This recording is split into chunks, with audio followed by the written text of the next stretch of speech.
Bismillah ar-Rahman ar-Rahim. Au nom d'Allah, le tout miséricordieux, le très miséricordieux. Ô toi qui as créé les êtres humains pour qu'ils se connaissent et se fréquentent, qui as fait de la vie sociale un champ d'épreuve et d'élévation, et qui a prescrit des droits mutuels entre tes serviteurs, nous nous tournons vers ta majesté infinie aujourd'hui pour invoquer ton aide et ta bénédiction dans un domaine crucial de notre existence, celui de nos relations sociales. L'islam, ô notre guide, n'est pas une religion de solitude ascétique, mais une religion de communauté, de fraternité, d'interdépendance bienveillante.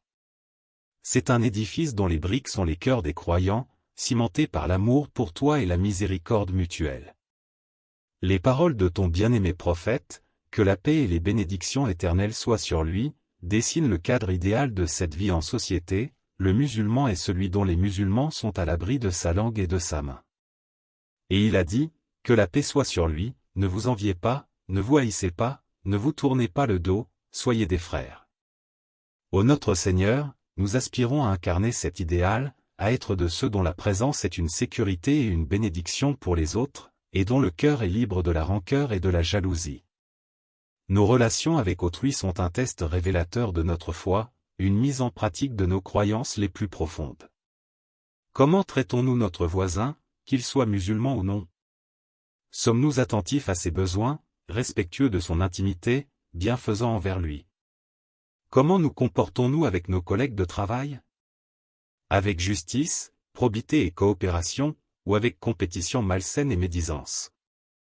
Comment accueillons-nous l'inconnu, l'étranger, celui qui est différent? Avec un regard de méfiance ou avec un sourire de paix?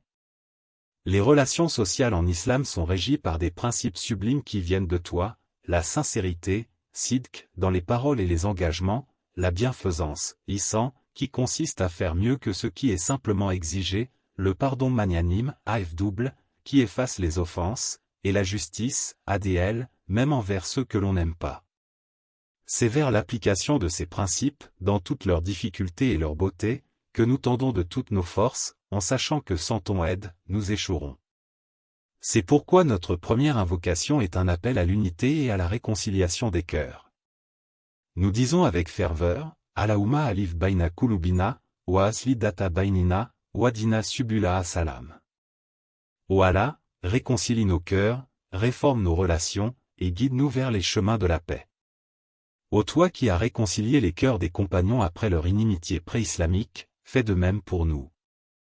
Rapproche les cœurs qui se sont éloignés dans nos familles, nos communautés, nos lieux de travail. Guéris les blessures relationnelles, dissipe les malentendus, et inspire à chacun la volonté de faire le premier pas vers la réconciliation.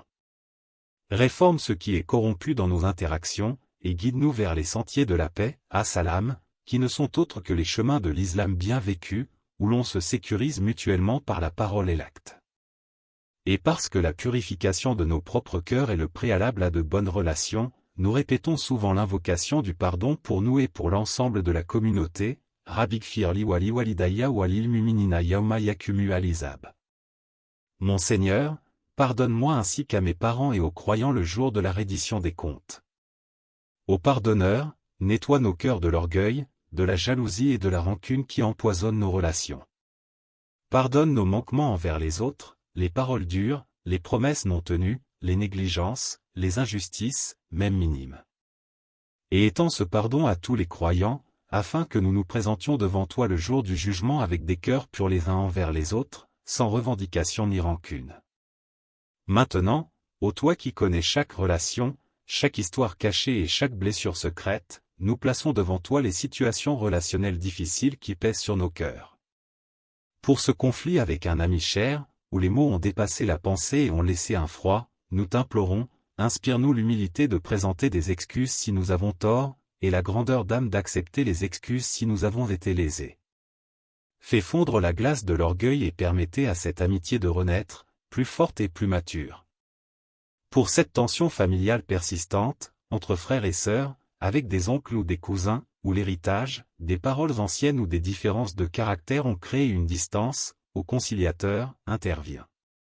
Fais descendre dans les cœurs l'eau du pardon et le désir de préserver les liens du sang que tu as ordonné d'entretenir.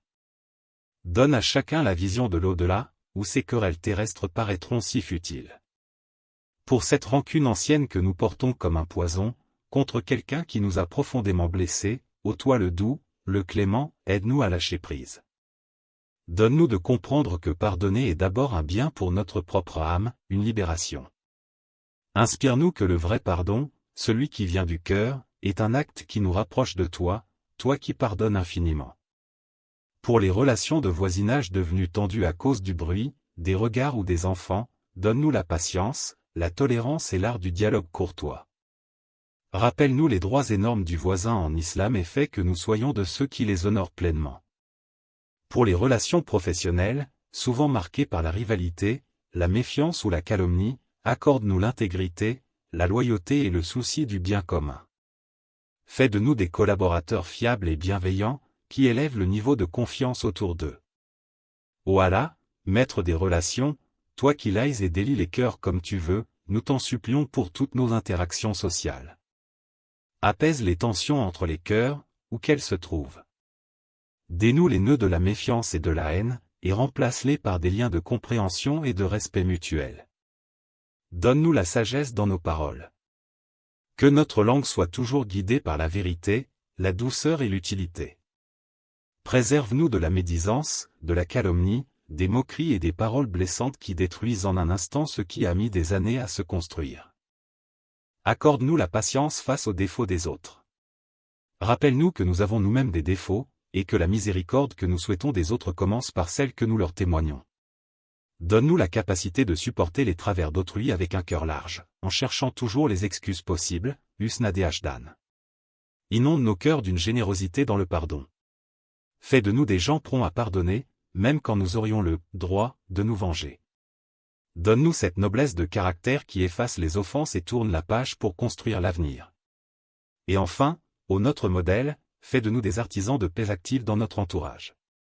Non pas des spectateurs passifs des conflits, mais des médiateurs, des conciliateurs, ceux qui tendent la main, qui proposent des solutions, qui rappellent à la fraternité.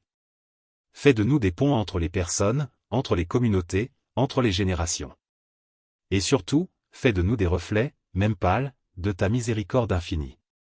Que les gens, en nous fréquentant, ressentent un peu de la douceur, de la justice et de la bienveillance qui émanent de toi. Nous t'en prions, par l'amour que tu as pour ceux qui rétablissent les liens et répandent la paix. Bénis nos efforts pour avoir de bonnes relations, et pardonne-nous nos échecs. Fais que notre vie sociale soit une adoration continue, une cause de rapprochement de toi et un moyen d'embellir le monde autour de nous. Gloire à toi, ô Allah, et à toi les louanges. Nous témoignons qu'il n'y a point de divinité digne d'adoration excepté toi. Nous te demandons pardon pour nos manquements dans nos relations et nous nous repentons à toi. Que la paix et les bénédictions d'Allah soient sur notre maître Muhammad, le modèle parfait des bonnes manières et des relations exemplaires, sur sa famille et tous ses compagnons. Et que la paix, la miséricorde et les bénédictions d'Allah soient sur nous, sur nos familles, sur nos amis, sur nos voisins, et sur tous ceux avec qui nous interagissons, aujourd'hui et jusqu'au jour où nous serons réunis, dans ta miséricorde, en une seule fraternité parfaite.